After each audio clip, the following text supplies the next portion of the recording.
Hai guys, hari ini kami dari kelompok 3 akan menjelaskan tentang teaching across age levels. Jadi, di sini kita akan mempelajari beberapa konteks dari materi itu sendiri. Nah, konteksnya adalah yang pertama adalah teaching children, teaching adults, dan tentu saja teaching teens atau yang biasanya kita sebut dengan teenager.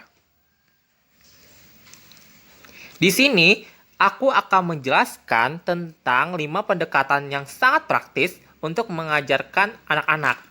Salah satunya adalah intellectual development, yang artinya adalah perkembangan intelektual. Yang kedua adalah attention span, atau yang artinya rentang perhatian. Yang ketiga adalah sensory input, yang artinya adalah input sensoring. Dan affective factor, yang artinya adalah faktor yang efektif. Dan yang terakhir, authentic, meaningful language, maksudkan berarti authentic, kata yang berarti atau bahasa yang berarti, seperti itu. Nah, di sini aku akan menjelaskan tentang intellectual development. Children up to the age about 11 have limitation in learning complete material in learning ESL or EFL. They cannot grasp the meta-language we use to describe and explain linguistics in complicated we use the concept. Maksudnya adalah yang berusia sekitar 11 tahun memiliki keterbatasan dalam mempelajari materi. Yang dimaksudkan adalah dalam mempelajari ESL atau English second language dan EFL English first language, mereka tidak dapat memahami bahasa yang digunakan untuk menjelaskan linguistik secara rumit. Bisa dibilang mereka itu tidak begitu paham gitu. Nah, tuh. Tapi tenang, ada caranya kok. Jadi, ada beberapa peraturan yang praktis untuk ruang kelas. Nah, atau dalam bahasa Inggrisnya, some rules of thought for classroom. Yang pertama, don't explain grammar using terms like present progress or relative clause. Yang dimaksudkan adalah jangan menggunakan kata bahasa yang agak sulit untuk dipakai, seperti itu. Yang kedua adalah avoid abstract terms, yang artinya adalah hindari istilah abstrak. Yang dimaksud adalah kita jangan terlalu memakai kata-kata yang sedikit abstrak, karena pola pikiran anak-anak sangat berbeda dari pemikiran orang dewasa. Jadi jangan sering menggunakan kata abstrak saat mengajar di dalam kelas. Yang ketiga adalah some grammatical concepts are introduced to showing to the student certain patterns and example. Yang dimaksud adalah beberapa konsep agar mereka paham saat kita berbicara, seperti itu. Terus, certain more difficult concepts are painters required more repetition dan adults need. Yang dimaksud adalah konsep tertentu lebih sulit karena pola yang membutuhkan pengulangan lebih dibutuhkan untuk orang dewasa, seperti itu. Selanjutnya ada attention span. Ini adalah yang kedua. Jadi, children have a short attention span when they have to deal with a difficult, boring, and useless material. how do we make our material interesting for children? Jadi seperti ini. Kadang-kadang kan dalam kelas itu sangat boring karena kita harus belajar bahasa Inggris ibaratnya hanya sekedar duduk. Jadi di sini akan menjelaskan cara membuat materi yang menarik buat anak-anak. Salah satunya adalah activities should be designed to capture their immediate interest. Kita harus membuat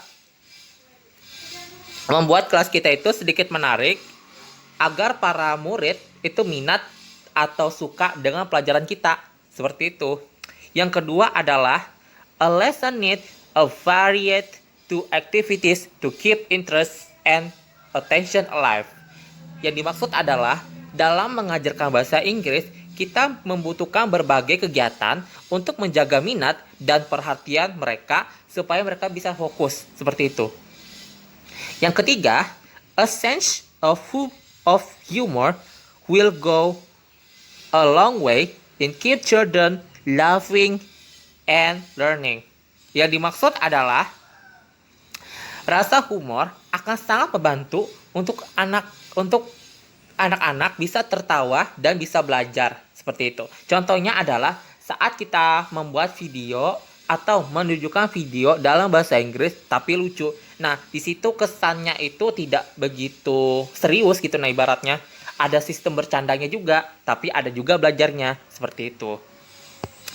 Yang keempat adalah children have a lot nature curious story. Make sure you tap into a curiosity whatever possible, and you will terabit help to maintain attention and focus. Yang dimaksud adalah kadang-kadang anak itu memiliki keingintahuan yang alami. Jadi pastikan kita sebagai guru memanfaatkan rasa ingin tahu mereka untuk membantu mempertahankan perhatian mereka dan tetap fokus. Seperti itu. Misalnya nih, kita menjelaskan tentang tanaman dalam bahasa Inggris. Nah, anak-anak itu kan pasti penasaran toh. Dia bakal nanya ini, itu. Nah, di situ mereka itu bakal nanya gitu. Nah, untuk membantu mempertahankan perhatian mereka dan tetap fokus. Seperti itu. Misalnya nih, kita menjelaskan tentang tanaman dalam bahasa Inggris. Nah, anak-anak itu kan pasti penasaran toh. Dia bakal nanya ini, itu. Nah, di situ mereka itu bakal nanya gitu. Nah, dan itu mengakibatkan anak-anak itu akan memiliki perhatian dan fokus, dan disitulah kita akan memanfaatkannya itu gitu. Kita akan merespon mereka gitu. Nah, begitu mereka menanyakan sesuatu. Yang ketiga adalah sensory input. Nah, seperti kalian tahu bahwa anak-anak itu perlu dirangsang. Maksud saya adalah bahwa children need to have all five senses stimulated by using. Yang pertama, A.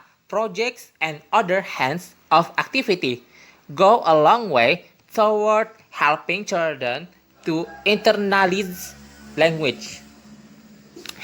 Yang dimaksud adalah kegiatan atau proyek secara langsung akan membantu anak-anak untuk menghayati bahasa. Jadi yang saya maksudkan adalah seperti ini. Contohnya nih, kita melakukan kegiatan bahasa Inggris tapi jangan sekedar di dalam kelas. Kita juga bisa melakukan pembelajaran bahasa Inggris di luar kelas gitu. Nah, jadi pada saat kita belajar bahasa Inggris di luar kelas, kita bisa melakukan beberapa kegiatan. Nah, disitulah anak-anak yang kita ajarkan akan menghayati bahasa Inggris mereka. Di situ mereka bisa melatih bahasa mereka sendiri. Misalnya kan di luar itu banyak tuh kayak hewan-hewan. Nah, di situ anak-anak bisa menghayati beberapa kosakata yang tertentu, atau bisa jadi mereka bisa menemukan kosakata yang baru seperti itu. Terus yang kedua adalah sensory aids help need to internalize concept. Jadi, alat bantu sensorik dapat membantu anak-anak untuk menghayati beberapa konsep. Misalnya nih, kita misalnya kita membuat beberapa permainan atau kayak gini aja gini. Kita membuat presentase buat anak-anak tapi dengan memakai gambar gitu nah. Dengan memakai gambar. Kenapa? Karena di situ mereka itu indranya bakal dilatih dari mata, dari telinga, seperti itu. Gitu. Terus yang ketiga adalah paper your reason with physical activity. Nah, yang dimaksud adalah anak-anak harus melakukan pembelajaran bahasa Inggris tapi dengan aktivitas fisik. Dengan cara apa? Misalnya nih, kita berdiri di dalam kelas. Kita tes tuh anak-anaknya. Misalnya kayak gini. Bahasa Inggrisnya matahari apa? Bahasa Inggrisnya bulan itu apa? Jadi anak-anak itu kita suruh aktivitas fisik, kita tanyakan tuh bahasa Inggrisnya satu-satu sama artinya gitu nah. Gitu. Jadi di situ mereka itu juga ada latihan fisiknya, disuruh berdiri gitu. Tapi kalau bisa anak-anak kalau misal disuruh berdiri hanya bisa dibolehkan sekitar 10 menit atau 15 menit. Itu sudah cukup untuk melatih fisik mereka seperti itu. Atau bisa juga bermain dengan permainan bahasa Inggris yang memakai fisik seperti itu. Dan yang keempat adalah remember that your own non-verbal language is important because children will attend very sensitively to your physical features, gestures, and body language. Yang dimaksud adalah pastikan saat kita mempelajari sesuatu,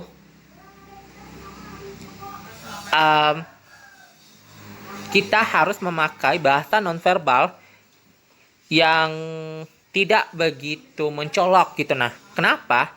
Karena anak-anak memperhatikan fitur wajah kita, gerak tubuh kita, dan bahasa tubuh kita secara sensitif. Jadi, maksimalkan saat kita belajar bahasa Inggris dengan cara nonverbal, pastikan tidak begitu kaku seperti itu. Dan tentu saja kita harus bisa menarik anak-anak gitu nah dengan cara nonverbal tadi seperti itu. Dan yang keempat adalah